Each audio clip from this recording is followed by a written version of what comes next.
Hi, this is Cindy. Welcome back to my YouTube channel. I'm on my journey to lose 65 pounds, you know, as you've been following along.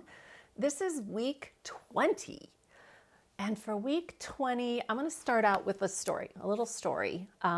Years ago, a friend of mine recommended a book to me called Friedman's Fables, and it was written by a rabbi who was also a family counselor.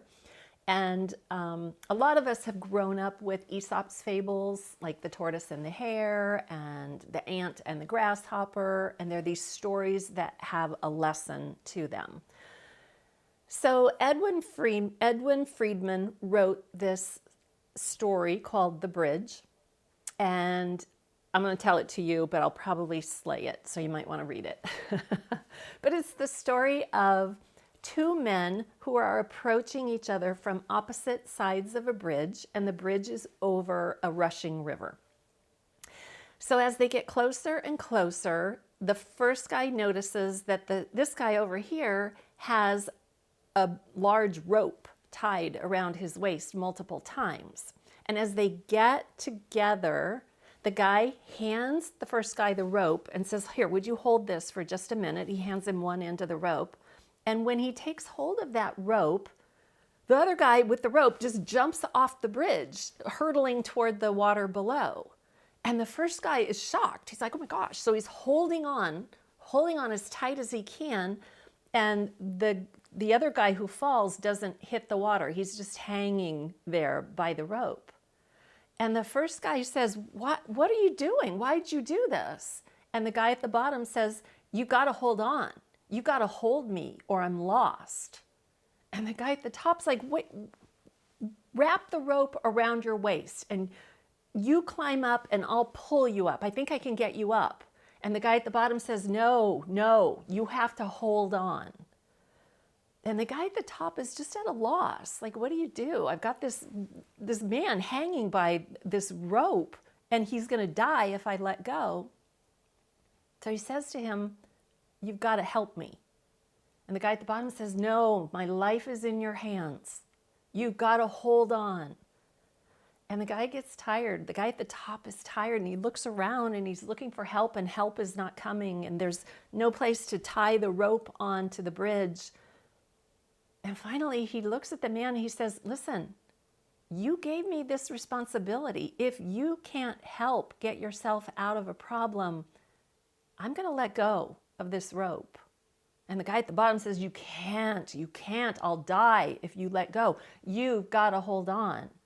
And the guy says, "I didn't ask for this responsibility. You gave it to me.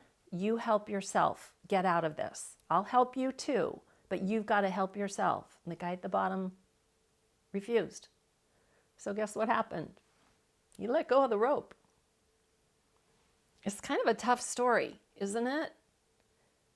And as with any story, I often think, okay, who do I play in that story?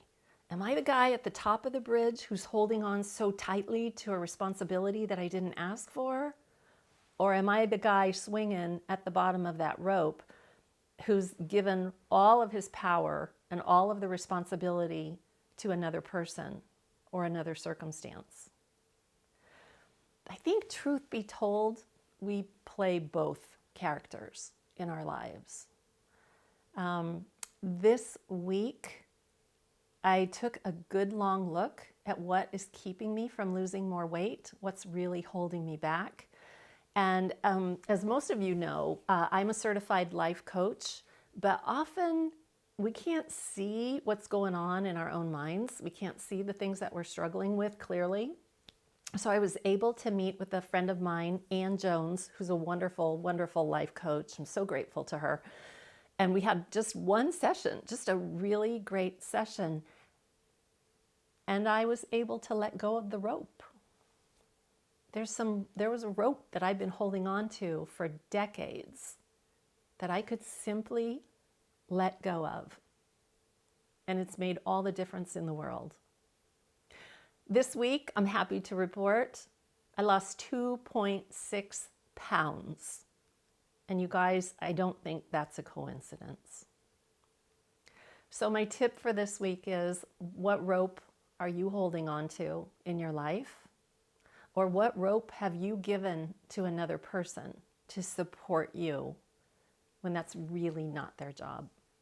How do you bring the power back to each of us?